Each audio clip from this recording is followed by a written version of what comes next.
Hello प्यारे बच्चों, नमस्कार सभी को। स्वागत आप सभी का साइंस एंड फन पर, जहां टीचर्स आपको दिल और दिमाग दोनों से पढ़ाते हैं।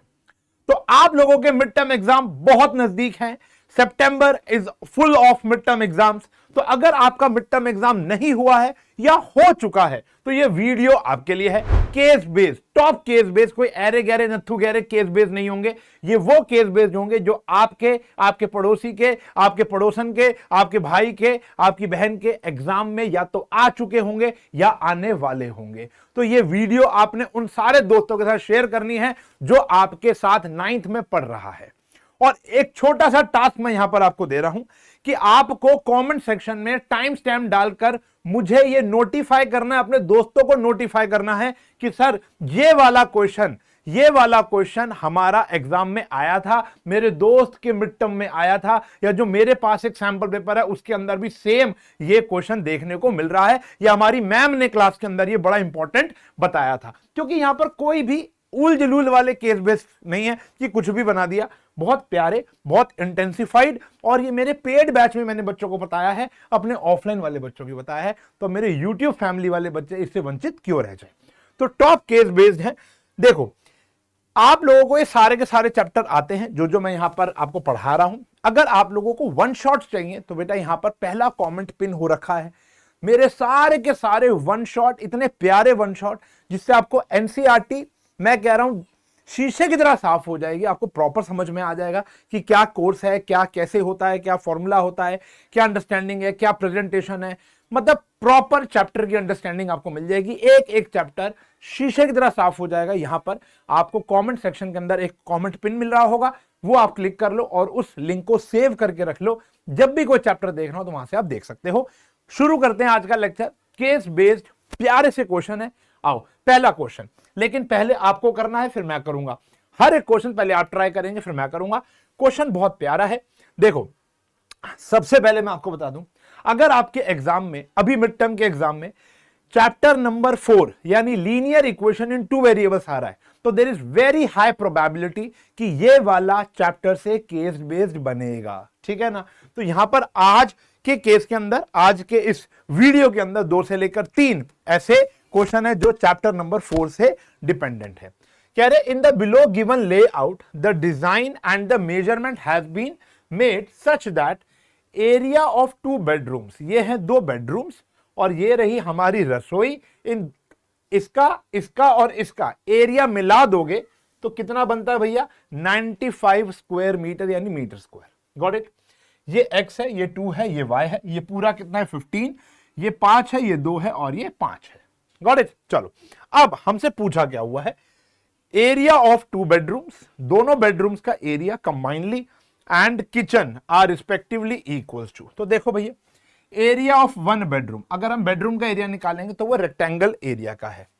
तो अगर मैं यहां पर एरिया ऑफ बेडरूम की बात करूं, एरिया ऑफ बेडरूम की बात करूं तो वो आएगा बच्चों लेंथ इनटू ब्रेड्थ। मेरी लेंथ कितनी है बेटा? x, और ब्रेड्थ कितनी है? 5। तो वो एरिया आ गया भैया कहीं ना कहीं 5x। ठीक है जी। अब ऐसे 2 बेडरूम है तो 5x और 5x, तो 2 बेडरूम्स का कितना हो जाएगा? 2 बेडरूम्स का कितना हो जाएगा? 5x प्लस 5x, बोले तो आ गया भैया 10x। सही है जी। उसके बाद हमें बात करनी है रसोई की। तो बेटा ये y है और ये अगर 5 है तो ये वाला भी कितना होगा बेटा? 5 ही तो होगा, क्योंकि देखो एकदम सेम चलता हुआ आ रहा है, एकदम सेम चलता हुआ आ रहा है। तो अब हम निकालेंगे area of kitchen. Area of kitchen भी उसी तरीके से आएगा, L इंटू बी। लेंथ मेरी यहां पर है y और ब्रेड्थ मेरी यहां पर है 5, तो यहां पर आ गया 5y। सही है जी। तो यहां पर हमें आंसर क्या देना है? एरिया ऑफ 2 बेडरूम्स कितना था भैया? 10x था, 10x मीटर स्क्वायर लिख सकते हो। एंड एरिया ऑफ किचन कितना था भैया? 5y मीटर स्क्वायर लिख सकते हो। तो ये मेरा आंसर हो गया। तरीके में जो अभी आपने सॉल्व किया, ये पेपर में आपको शो करना पड़ेगा। Length of the outer boundary of the layout, इस लेआउट की आउटर बाउंड्री की लेंथ कितनी है? लेंथ ऑफ आउटर बाउंड्री का मतलब बेटा यहां पर होता है पेरीमीटर से। पेरीमीटर ऑफ लेआउट निकालना है आपको। पेरीमीटर का फॉर्मूला होता है 2 लेंथ प्लस ब्रेड्थ, क्योंकि ये क्या है, रेक्टेंगल है। अब रेक्टेंगल की लेंथ कितनी है, यहां से तो पता नहीं चल रही, लेकिन यहां से तो पता चल रही है 15, और ब्रेड्थ कितनी है, देखो 5 + 2 + 5 कितनी हो गई, 12। तो हमारी लेंथ हो गई बच्चों 15 और ब्रेड्थ हो गई हमारी 12। 2 × 27, आंसर आ गया 54 मीटर। आंसर आ गया 54 मीटर। बहुत बेसिक होते हैं, ठीक है ना। Pair of linear equation in 2 variables जो कि फॉर्म्ड होंगी फ्रॉम दिस।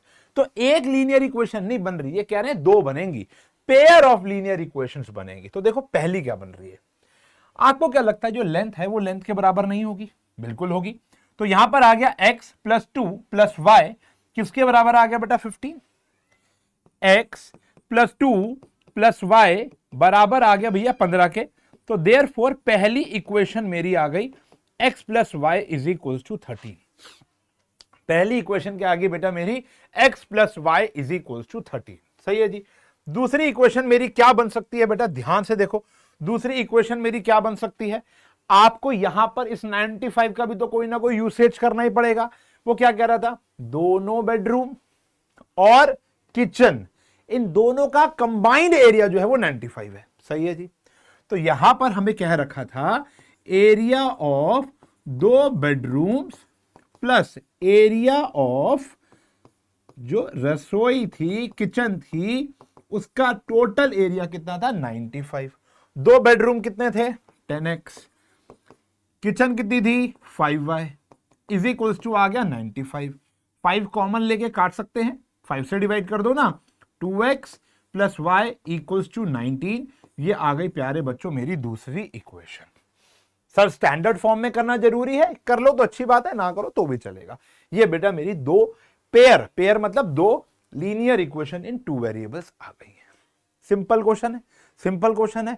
अब आप बताना कितनों के पेपर में देखने को मिला। ऐसे हर एक क्वेश्चन को देखो और कमेंट में अपने दोस्तों को बता दो कि हाँ भाई ये क्वेश्चन मैंने देखा हुआ है और ये मेरे दोस्त के, पड़ोसी के, पड़ोसन के, चाचा के, मामा के, भतीजे के, सबके पेपरों में आया हुआ था। तो हम यहां पर रिलाय कर सकते हैं। अब देखो ये क्वेश्चन आता है चैप्टर नंबर 3 से। Chapter number 3 coordinate geometry, high chance again कि यहां से आ जाए। देखो रियल नंबर, जो पहला चैप्टर है आपका नंबर सिस्टम, बहुत कम चांस है उसे केस बेस्ड बन जाए, ठीक है ना, जबरदस्ती का सौदा होगा। मैंने अभी देखा था एक पेपर में, मेरे अपने जो ऑफलाइन के बच्चे थे, वहां पर मैंने बात देखी कि पॉलिनोमियल चैप्टर से जबरदस्ती का एक क्या बना रखा है, आपका केस बेस्ड बना रखा है। कोफिशिएंट पूछ रखा है, वहां पे नंबर ऑफ जीरोस पूछ रखे हैं, ए की वैल्यू पूछ रखी है। बहुत बेसिक सा क्वेश्चन था, वो डायरेक्ट भी पूछा जा सकता था। तो लेकिन जो अच्छे high profile high class question बनते हैं वो हिरॉन से बहुत अच्छा बनेगा, देखेंगे अभी हम लोग चैप्टर, इससे बहुत अच्छा बनता है, ठीक है ना। 3, 4 और हिरॉन स्टार है, स्टार यहां से बनता ही बनता है, ठीक है ना। चलो देखो क्या कह रहे हैं, student of a school are standing in rows and column in the playground for a drill practice. तो ये रहा ए, ये रहा बी, ये रहा सी और ये रहा D, are the position of 4 student as shown in the figure. तो जब भी ऐसा पोजीशन वाला क्वेश्चन आता है प्यारे बच्चों, तो आप पोजीशन लिख लो। जैसे ये ए है तो आपको दिख रहा होगा बेटा ये 3 और 5 पर है, 3 और 5 पर है। तो अगर हम यहां पे बात करें ए के कोऑर्डिनेट क्या होगा, फटाफट कमेंट करके बता दो चारों के जल्दी से। ए कितना है, 3,5, बी कितना है बेटा 7,9, बी आ गया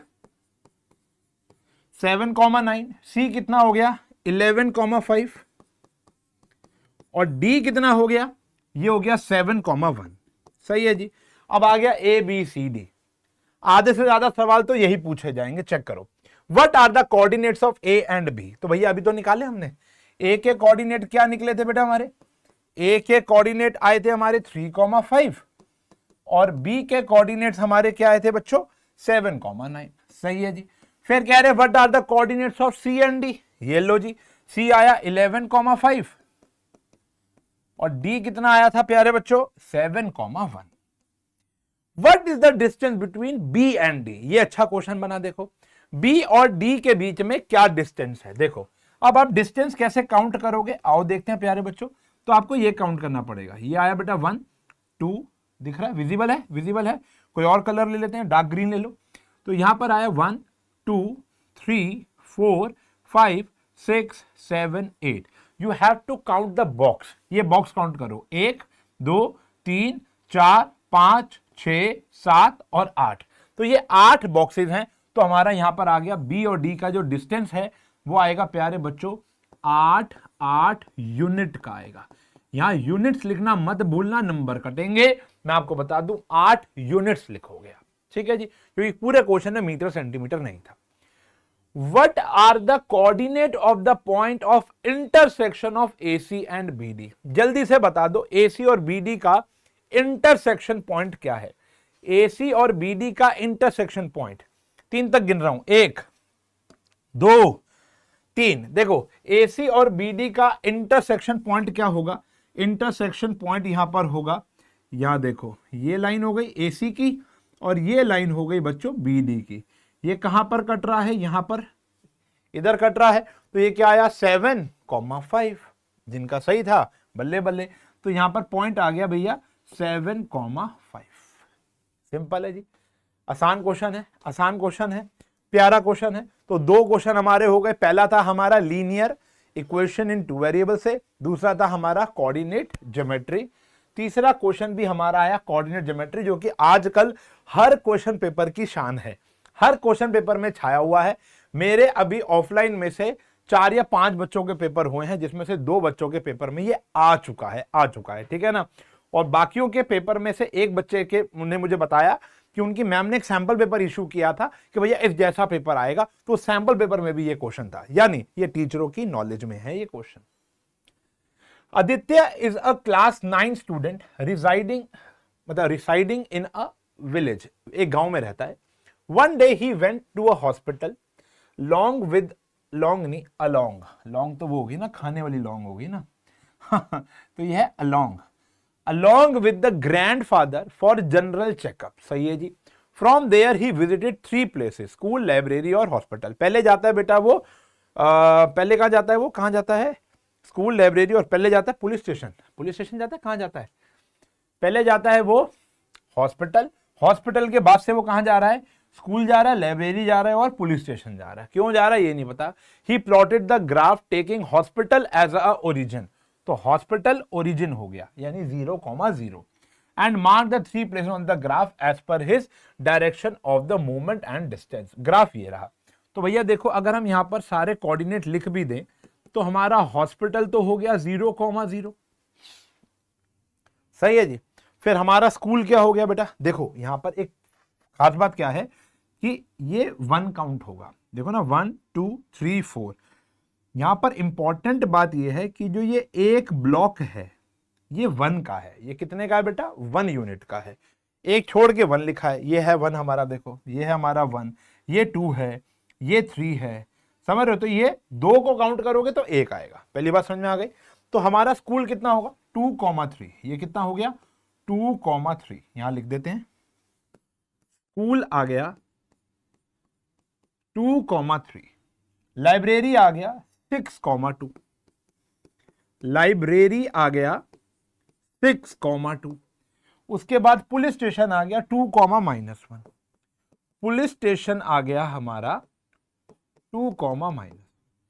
अब इससे रिलेटेड कुछ क्वेश्चंस होंगे और बात करते हैं। पहला क्या है, स्कूल के कोऑर्डिनेट्स हमने लिख दिए, पुलिस स्टेशन के लिख दिए। अब हमें यहां बताना है distance between school and police station. अभी किया था हम लोगों ने, स्कूल एंड पुलिस स्टेशन के बीच में डिस्टेंस। अब यहां पर बच्चे अक्सर गलती करते हैं, देखो जान के ये क्वेश्चन लाया हूं बेटा मैं। यहां पर बच्चे क्या करेंगे 1 2 3, नहीं बेटा गलत हो जाएगा, बताया था क्या हो जाएगा, गलत हो जाएगा। क्यों, क्योंकि ये पूरा 1 काउंट करना है, ये है 1 बेटा, ये पूरा 1 काउंट होगा, ठीक है जी। फिर ये आ गया 2, फिर ये आ गया 3 और फिर ये आ गया बेटा 4। तो 8 यूनिट नहीं आएगा बेटा, आंसर आएगा बेटा हमारा 4 यूनिट्स। कितना आएगा 4 यूनिट्स। तो आसान ही है, चैप्टर आसान है तो क्वेश्चन भी आसान ही होंगे। In which quadrant the point this lies, इस पॉइंट कौन सा क्वाड्रेंट में लाई करता है, नेगेटिव कॉमा पॉजिटिव, सभी को पता है बेटा सेकंड क्वाड्रेंट के अंदर ये लाई करता है। एक एक्स्ट्रा क्वेश्चन आपसे पूछ लिया, सही है जी। 5-5 मिनट में एक क्वेश्चन हो रहा है, 5-5 मिनट में। आओ जी, ये आ गया। फिर से चैप्टर नंबर 4, और ये हमारी एनसीईआरटी में क्वेश्चन हुआ करता था। यामिनी और फातिमा, कुछ बच्चों के पास पुरानी एनसीईआरटी होगी, हाजिरी जरूर लगाना, ये हमारी एनसीईआरटी का एक सवाल होता था। कह रहे Prime Minister's National Relief Fund also known as PMNRF in short is the fund raised to provide support for the people affected by the natural and man-made disaster. Natural disasters that are covered under this include flood, cyclone, earthquake, etc. Man-made disaster जैसे कि आ गया बड़े बड़े accident हो गए, acid attacks हो गए या राइट्स हो गए, जैसे आंदोलन वगैरह हो जाता है। ठीक है जी। दो दोस्त थी, एक का नाम था सीता, एक का नाम था गीता। दोनों ने मिलकर 200 रुपए इस प्रधानमंत्री रिलीफ फंड, क्या होता है प्रधानमंत्री रिलीफ फंड, एक ऐसा रिलीफ फंड होता है जिसमें कोई भी पैसा डाल सकता है। पेटीएम पे जाके चेक करोगे, कहीं बाढ़ आती है ना तो ये फंड एक्टिव हो जाता है, तो आप यहां पर डोनेशंस कर सकते हो। और ये इस पैसे से, आम जनता के पैसों से, हमारे प्रधानमंत्री यानी मोदी जी, ये मोदी जी के अभी नहीं है कि अभी से आया, बहुत पहले कई सालों से चलता आ रहा है। ये जो भी पीएम बनते हैं उनके अंडर एक फंड आ जाता है, जो भी आपदाएं होती हैं सरकार खुद भी फंड करती है उनको, और आप लोगों का भी दान वहां तक पहुंचाती है। जैसे उड़ीसा में बाढ़ आ जाती है, या कहीं पर कोई अर्थक्वेक आ जाता है, कोई फलाना ट्रेन एक्सीडेंट हो गया, तो वहां पर लोगों को मतलब खाना पीना और पैसा पहुंचाने के लिए ये फंड इस्तेमाल किया जाता है। तो आप भी वहां पर डोनेशन कर सकते हो। तो सीता गीता ने भी 200 रुपए वहां पर दान किया। ठीक है जी। अब आपको कुछ एंट्रियां करनी है। How to represent the above situation linear equation in 2 variable. तो लेट करते हैं। अब बच्चे यहां पर सोचते हैं कि सीता गीता ने 200 रुपए दिए, तो 100 रुपए सीता ने दिए होंगे और 100 रुपए गीता। नहीं, ऐसा कहां लिखा है भाई? जब तुम लोग काउंटिंग कर रहे हो, काउंटिंग करते हो, तो तुम मतलब इक्वल डिवाइड करते हो, लेकिन यहां पर ऐसा नहीं है, पता नहीं ना हमें। तो हम लेट करते हैं, let contribution made by Sita ₹X ले लेते हैं, और गीता ₹Y ले लेते हैं। तो अब X प्लस Y दोनों मिलाकर कितना हो जाएगा भैया? 200 रुपए का दान आ गया। इक्वेशन बन गई भाई। शुरू हो गया क्वेश्चन। कह रहे अगर सीता ने 76 रुपीज खर्च किए तो गीता ने कितने कंट्रीब्यूट किए? सही है जी। सीता यानी X थी, तो if X is equal to 76, तो y की वैल्यू कितनी आ गई बेटा? 124। तो 10 contribution by Gita is equal to ₹124, 124 रुपए। इसी प्रकार कह रहे हैं अगर दोनों इक्वल ही बांट ले तो कितना आएगा? अब आपको पता था 100 रुपए हो गया, लेकिन बेटा इसको रिप्रेजेंट कैसे करेंगे? देन कंट्रीब्यूशन कितना होगा? दोनों इक्वल। तो इसका मतलब है कि जो x है वो किसके बराबर है प्यारे बच्चों? y के बराबर है। अगर x y के बराबर है तो देखो हमारी इक्वेशन क्या थी? x plus y. तो मैं y की जगह भी क्या पुट करूंगा? x पुट करूंगा। तो 2x is equal to 200। This is the presentation. x 100 आ गया तो y इज ऑल्सो 100। तो दे बोथ कॉन्ट्रीब्यूट ₹100 ईच। ऐसे रिप्रेजेंट करना है प्यारे बच्चों। सही है जी, ऐसे रिप्रेजेंट करना है। फिर कह रहे standard form of this equation. इस इक्वेशन की स्टैंडर्ड फॉर्म क्या होगी? तो बेटा देखो x तो है तो 1x हो गया, y नहीं है तो क्या हो जाएगा? 0y। 5 को इधर ले आएंगे तो आ गया भैया +5 इक्वल्स टू आ गया हमारा 0, इक्वल्स टू आ गया हमारा 0। बहुत ही प्यारा सा क्वेश्चन है, बहुत ही प्यारा सा क्वेश्चन है। ठीक है जी। तो ये चैप्टर 4 हाईली रिकमेंडेड। इस क्वेश्चन पर हम लास्ट में आएंगे। बहुत ही प्यारा सा क्वेश्चन है, मैंने जान के बीच में रखा है तुम्हारे लिए सस्पेंस क्रिएट करने के। ये क्वेश्चन अगर हम पहली बार ही पढ़ते हैं तो हमें समझ ही नहीं आता कि क्वेश्चन क्या है। ये देखो, ये फिगर मैंने यहां पर तुम्हारे लिए दोबारा बनाई है क्योंकि सारा गेम फिगर का है और फिर इससे रिलेटेड कुछ क्वेश्चन है, और ये बहुत बच्चों के एग्जाम में आया है, बहुत बच्चों के। चलो, बट पहले हम यहां की बात करेंगे। आऊंगा, दोबारा आऊंगा, ठीक है ना। सस्पेंस क्रिएट कर दिया भाई साहब। ठीक है जी। तो कह रहे हैं on his birthday Manoj plan that his, ये भी देखो हमारी केवीएस के स्टडी मटेरियल में भी और कई बहुत पेपरों में आया गया क्वेश्चन है। कह रहे हैं कि भैया इस बारी वो जो अपना बर्थडे सेलिब्रेट करेंगे तो वो क्या करेंगे? एक छोटे से ऑर्फनेज में जाकर करेंगे, वहां वो बांटेंगे सेब। ठीक है जी, बच्चों को भी देंगे और जितने एडल्ट वहां पर काम कर रहे हैं उसको भी देंगे। मनोज ने 2 सेब दान किए बच्चों को और 3 सेब दान किए हर एक एडल्ट को, तो टोटल सेब दान किए 60। टोटल सेब दान किए 60। सही है जी। फिर कह रहे how to represent the above situation in linear equation. अगर हम ये मान लें कि वहां पर बच्चे कितने थे बेटा x और एडल्ट कितने थे y, फटाफट से कमेंट सेक्शन में फेंक कर मारो इक्वेशन जल्दी से। कह रहे हैं नंबर ऑफ चिल्ड्रन, अगर आप x ले लो और एडल्ट ले लो y, तो कितने, क्या इक्वेशन बनेगी। अगर हर एक छोटे बच्चे को 2 सेब दिए गए हैं और हर एक बड़े जो एडल्ट वर्किंग जो वहां पर एम्प्लॉइज थे उनको 3 सेब दिए गए हैं और टोटल सेब का वितरण जो हुआ है केक के साथ, केक तो अलग दिया, 60 सेब बांटे गए हैं। देखो कितना खुश है मनोज, ठीक है ना। तो यहां पर अगर हम बात करेंगे, बहुत ही सिंपल, शायद आपने आंसर दे दिया होगा। तो ये है इतने बच्चे, हर एक बच्चे को कितना सेब दिया भैया 2, तो 2x सेब बट गए हमारे। ये हैं इतने एडल्ट, हर एक एडल्ट को 3 सेब दिए तो 3y सेब बट गए, तो टोटल सेब कितना बटा भैया 60। टोटल सेब कितना बट गया भैया 60। अब जैसे ये क्वेश्चन है, जल्दी से पेन कॉपी उठाओ, एक टैक्सी वाला क्वेश्चन होगा। आप मेरे कमेंट में पिन हुआ एक लिंक है, उस लिंक में अगर आप जाओगे, लिंक में जाने के बाद लीनियर इक्वेशन इन 2 वेरिएबल का 1 शॉट खोलना, उसके अंदर मैंने क्वेश्चन करा रखा है टैक्सी वाला। मैं कह रहा हूं बाप क्वेश्चन है, मैं कह रहा हूं बहुत बेहतरीन क्वेश्चन है। पुरानी एनसीईआरटी में वो टैक्सी वाला क्वेश्चन हुआ करता था कि 1 किलोमीटर के बाद इतने पैसे होंगे, तो वो वाला क्वेश्चन जरूर करके जाना, ठीक है ना। इसी प्रकार से एक ऐसे इक्वेशन बनती है। अब कह रहा है अगर बच्चे 15 हैं तो एडल्ट कितने होंगे, तो भैया बच्चे क्या थे x, तो x 15 है, पुट करो x की जगह 15, तो यहां पे जाकर माइनस हो जाएगा और y की वैल्यू कितनी आ जाएगी ये, तो देयरफॉर बच्चों हमारे एडल्ट्स कितने हो जाएंगे, एडल्ट्स हो जाएंगे 10। सही है जी। फिर कह रहे हैं एडल्ट अगर 12 हैं तो बच्चे कितने होंगे, ये आप कमेंट में फेंक कर मारोगे आंसर जल्दी से। तो यहां पर अब आपको y को पुट करना है, ठीक है ना। y को क्या पुट करना है 12, और क्या निकालना है आपको x, ये आप कमेंट में बताओगे, मैं पिन करूंगा वो कमेंट या उसको हर्ट दे दूंगा, दोनों में से कोई एक काम, क्योंकि बहुत सारे बच्चे जवाब देंगे, एक को पिन करेंगे वो दिक्कत होगी, और पिन ऑलरेडी हो रखा है हमारा वो, तो मैं हर्ट दूंगा। Find the value of b, b की वैल्यू बताओ अगर x 5 है और y 0 है, और वो इसका क्या है भैया सॉल्यूशन। सॉल्यूशन होता है तो क्या होता है बेटा, सेटिस्फाई करेगा, x आ गया 5 और 5y 0 आ गया इज इक्वल्स टू b, तो यहां पर आ गया 15 प्लस 0 इक्वल्स टू b, तो देयरफॉर बेटा b की वैल्यू आ गई 15। इस चैप्टर के 2 या 3 क्वेश्चन कर लिए अब आपने। अब इस चैप्टर को देख के एक बात याद आई, आप में से कितने ऐसे बच्चे हैं, जो मैंने 1 शॉट का आपको लिंक दिया उसके अंदर मैंने ग्राफ नहीं बनाए, आप में से कितने ऐसे बच्चे हैं जिसका ग्राफ पेपर में आ रहा है इस चैप्टर से, तो मुझे बता दो, मैं एक प्रॉपर वीडियो बनाऊंगा how to prepare graph of linear equation in 2 variables, ये थंबनेल रहेगा, ठीक है जी, ऐसे करके फोटो डालूंगा।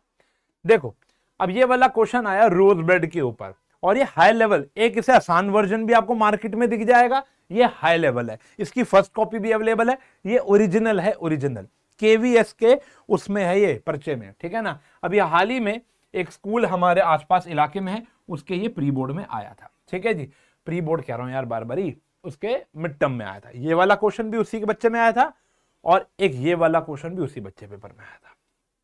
चलो ये बात करते हैं, तो ये एक ही पेपर के 2 क्वेश्चन है। कह रहे हैं the side of a rectangular park दे रखा है 80 और 90, सही है जी, तो ये मान लेते हैं पूरा 80 हो गया हरा रंग, हाँ जी, ये हो गया भैया 80 और ये हो गया हमारा 90, कुछ भी 80 90 कर लो, उल्टा सीधा कर लो। Small triangle area of side 8 10 and 6, इसके अंदर एक ट्राइंगल बना दिया गया, इसके अंदर क्या बना दिया गया ट्राइंगल।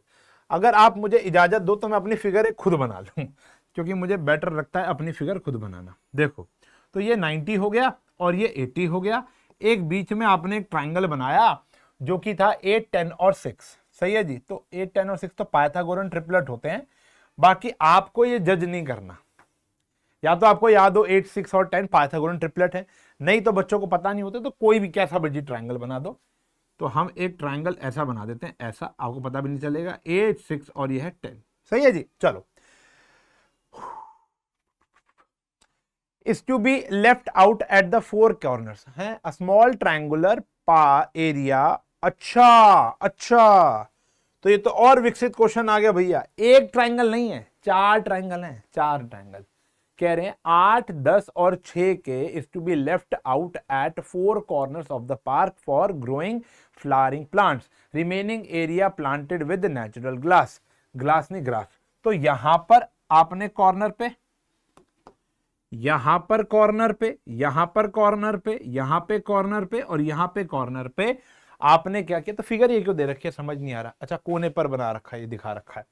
तो यहां पर आपने चार कॉर्नर के अंदर ये जगह छोड़ रखी है, तो ये आ गया 8, 6 और 10, ये भी आ गया 8, 6 और 10, 8, 6, 10, 8, 6, 10। यहां पे फूल उगाएंगे, यहां पे घास उगाएंगे, तो यहां आ गई ग्रास, यहां पे आ गया फ्लावर, पुष्पा।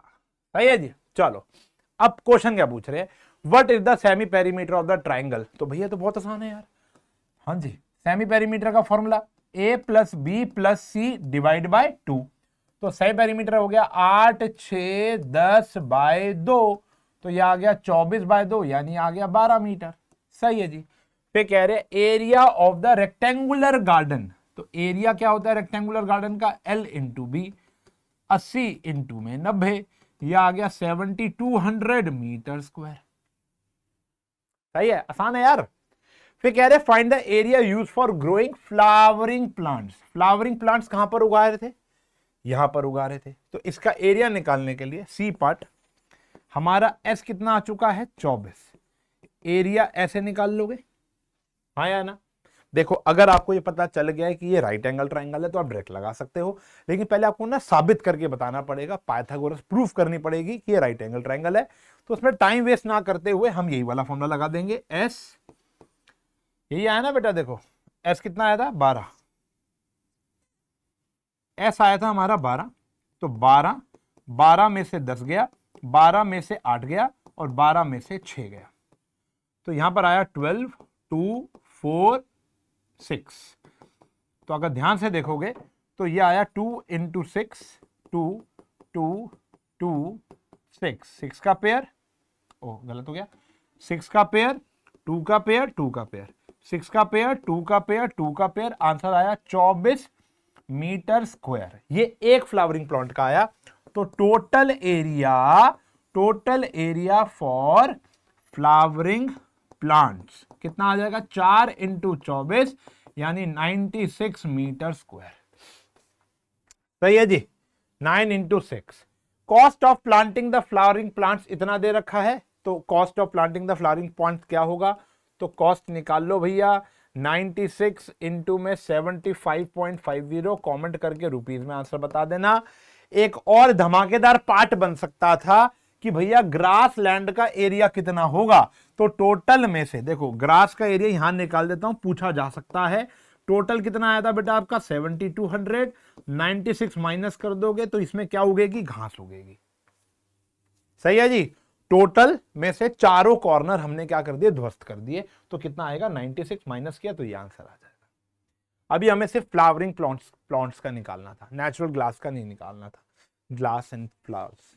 सही है जी, डन है, मजेदार क्वेश्चन है। और देखो अब ये क्वेश्चन है, चांसेस कम होते हैं ऐसे क्वेश्चनों के आने क्योंकि बहुत स्ट्रेट फॉरवर्ड क्वेश्चन है, ज्यादा चांसेस थर्ड और फोर्थ चैप्टर और हेरॉन फॉर्मूले के होंगे। आप लिखित में ले जो मुझे याद करोगे, इस टाइम को स्टैम्प डाल के बता देना कि भैया 3 में से 2 क्वेश्चन तो इन्हीं 3 चैप्टरों में से होंगे। एक हो सकता है कि आपका पॉलिनोमियल से दे दे, हल्का क्वेश्चन होगा, हो सकता है कि ये ट्राइंगल का दे दे, लाइन्स एंड एंगल्स का, कोई भी एनसीईआरटी का क्वेश्चन उठा के आपका क्या बना देंगे, वो केस बेस्ड बना देंगे, कोई भी, ठीक है ना। तो उसे घबराने की नीड नहीं होती।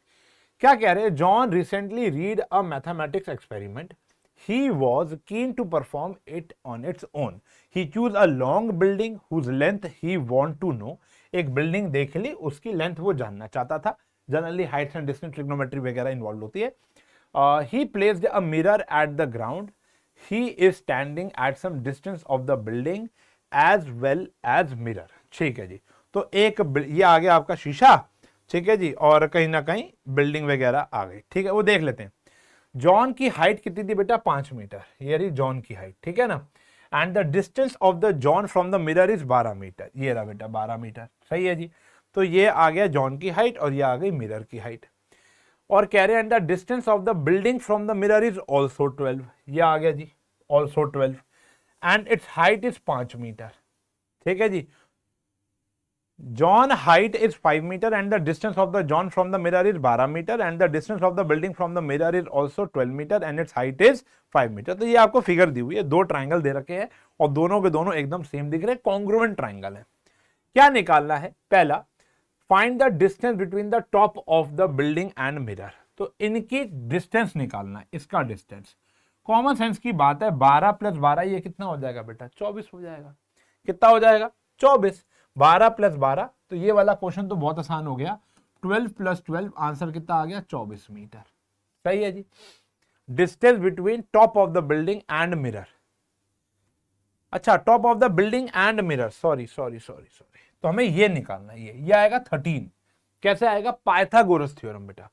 कैसे आएगा? Pythagoras theorem. देखो, ईडी का स्क्वायर निकालना है या सीडी, एक ही बात है। ईडी का स्क्वायर निकालना तो क्या आएगा? एई प्लस एडी, एई का स्क्वायर प्लस एई का स्क्वायर प्लस एडी का स्क्वायर।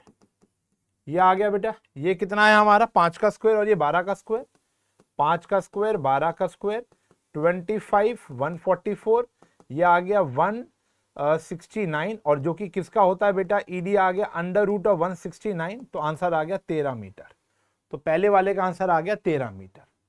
अब कह रहे एईडी का एरिया निकालो। देखो यूजलेस है, ना यहां पर ट्राइंगल चैप्टर लग रहा है, ना यहां पर हिरोन लग रहा है, पाइथागोरस करा दी है, तो बेतुके बनते हैं चैप्टर 7 से क्वेश्चन। ठीक है ना, ये भी मैं आपको दिखाने लाया था, बट आसान होते हैं। इनका एरिया निकालना है। एरिया कैसे आएगा बेटा? Half into base into height, तो आंसर आ गया 30 मीटर स्क्वायर। खत्म होगी बात। Right two congruent triangle formed in the given figure. कौन से ट्राइंगल है? देखो, naming is very important. EAD और सीबीडी। ईएडी, तो triangle EAD and triangle CBD, इन दोनों ट्राइंगल को हम क्या करेंगे? कॉन्ग्रुएंट। कैसे करेंगे? ये देखो, एक तो ये 90 डिग्री होगा, ये भी क्या हो गया? 90 डिग्री। तो ये आ गई साइड 5, ये भी 5, ये 12, ये भी 12। कितना हो गया बेटा? जल्दी देखो कितना हो गया? 5, 12, 5, 12 और ये 90 डिग्री, तो साइड एंगल साइड लग गया। तो यहां पर आ गई एई जो है वो बी सी के बराबर है, दोनों जो है वो 5 मीटर की है। एंगल ए जो है वो एंगल डी के बराबर आ गया, बी के, वो आ गया ईच ऑफ 90 डिग्री। और जो एडी है वो हमारी बीडी के बराबर है, ईच आ गया 12 मीटर की। तो देयरफॉर ट्राइंगल ईएडी जो हो गया वो कॉन्ग्रुएंट हो गया ट्राइंगल सीबीडी के बाय एंगल एंगल क्या रहा हूं? Side angle side. ये ट्राइंगल के नाम आ गए। ठीक है जी। तो कॉन्ग्रुएंसी वाले चैप्टर का या तो एनसीईआरटी का कोई क्वेश्चन उठाकर वही फिगर बना के उसके पीछे कोई कहानी लगा देंगे। ठीक है ना। अब यहाँ पे कहानी का ही यूज था, हमने क्या ही देखा मिरर का, क्या ही फॉर्मूला सीखा, क्या ही एक्सपेरिमेंट सीखा, आंसर आ गए हमारे। ठीक है ना, तो वो इंपॉर्टेंट नहीं है। करेक्ट। चलो, अब यहां पर हमारा एक क्वेश्चन जो है ये बहुत धमाकेदार क्वेश्चन है, इसको थोड़ा सा ढंग से देखना, थोड़ा सा समय लगेगा इसको समझने में भी। क्वेश्चन बहुत प्यारा है बच्चों।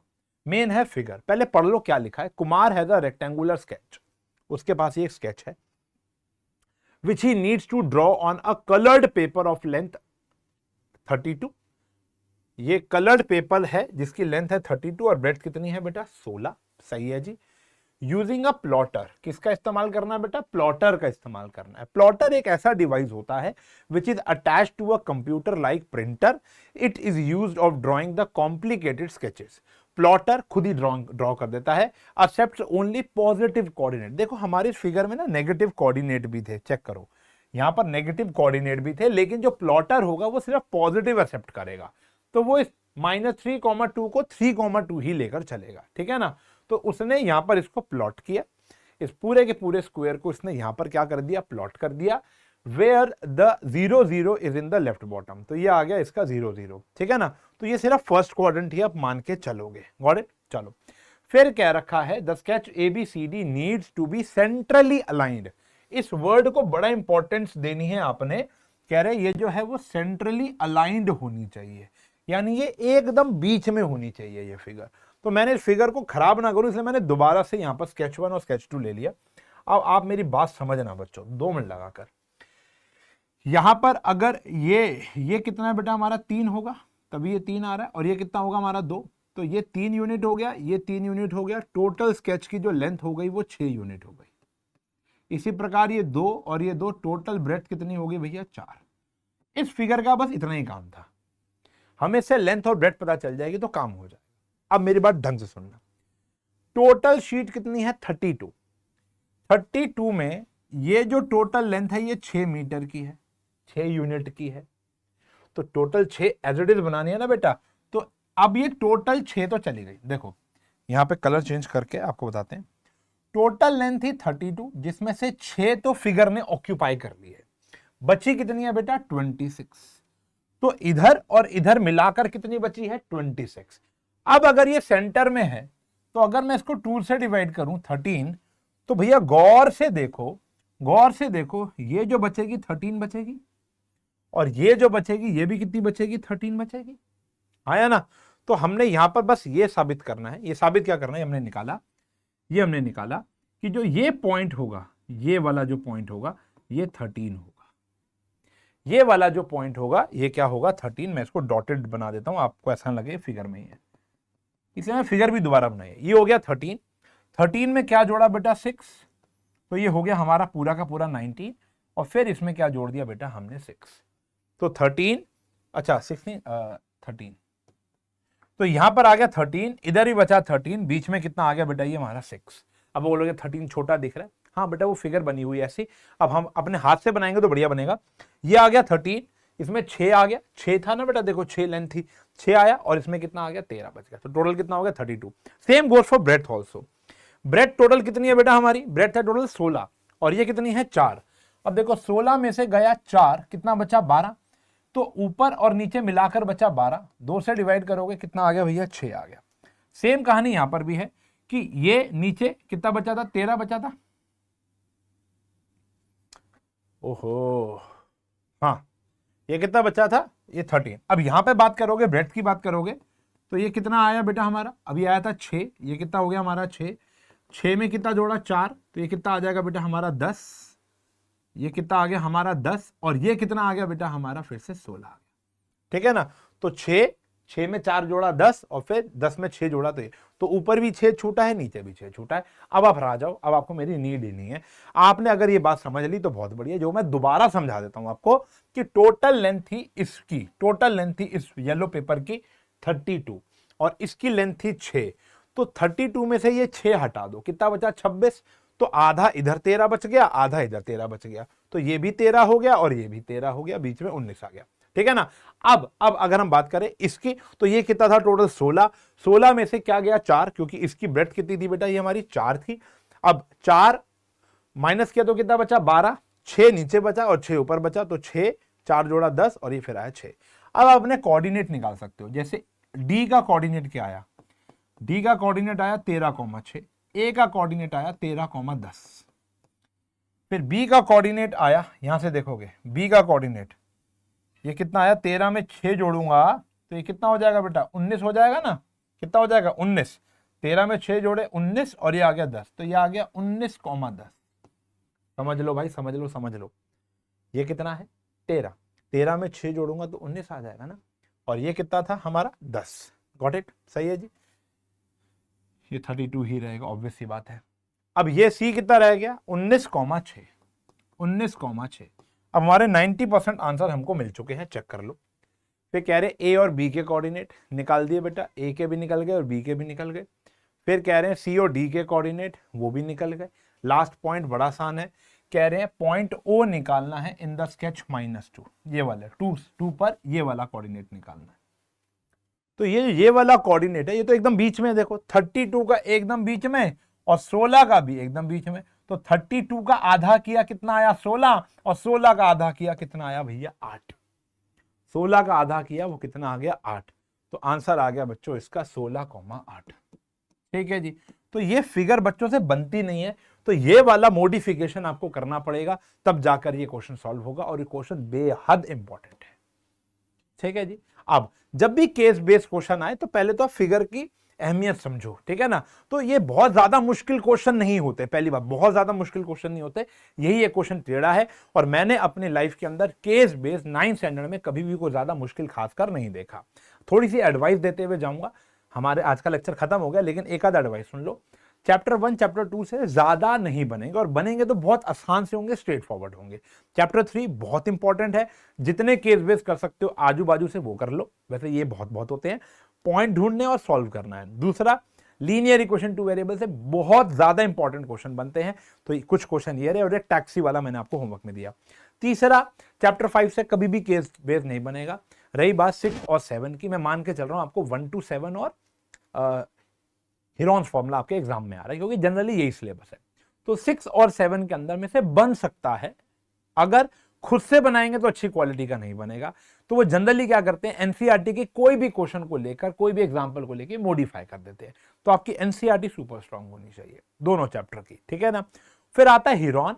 हीरोन की भी आपको बस एरिया निकालना आना चाहिए, इक्विलेटरल ट्रायंगल का एरिया, पेरीमीटर, ये सारी कहानियां आपको पता होनी चाहिए। अगर वो पता होगा तो ये रोज बेड वाले क्वेश्चन तो भैया बेड ऑफ रोजेस जैसे ही बड़े आसान से हैं। तो आज की क्लास हमारी इतनी ही है। अगला लेक्चर मैं किसके ऊपर बनाऊं, मैंने सोचा था टॉप 50 एमसीक्यूज क्वेश्चन बनाऊंगा, जहां पर जो बहुत ज्यादा बच्चों के पेपरों में आ ही रहे हैं। तो अगर आपको टॉप 50 एमसीक्यू चाहिए तो नीचे लिख दो #top50 एमसीक्यूज, ठीक है जी। अगर ये हैशटैग बहुत ज्यादा बच्चों ने यहां पर पोस्ट किया तो ऑब्वियस सी बात है, मैं वही वाला बना रहा हूं आने वाले 3 से लेकर 4 दिन के अंदर। और अगर आपको लगता है कि नहीं सर ये नहीं आना चाहिए, तो प्लीज आप कमेंट सेक्शन में आंसर तो कमेंट करोगे ही करोगे सारे, टाइम स्टैम्प भी कमेंट करोगे ही करोगे सारे, लेकिन ये भी कमेंट कर देना कि अगला लेक्चर का रिकमेंडेशन क्या हो, ठीक है जी। वन शॉट की मैं दोबारा बता दूंगा, यहां पर आपको पहला कमेंट पिन मिलेगा, उसके अंदर वन शॉट की पूरी प्लेलिस्ट है, जाकर एंजॉय कर सकते हो।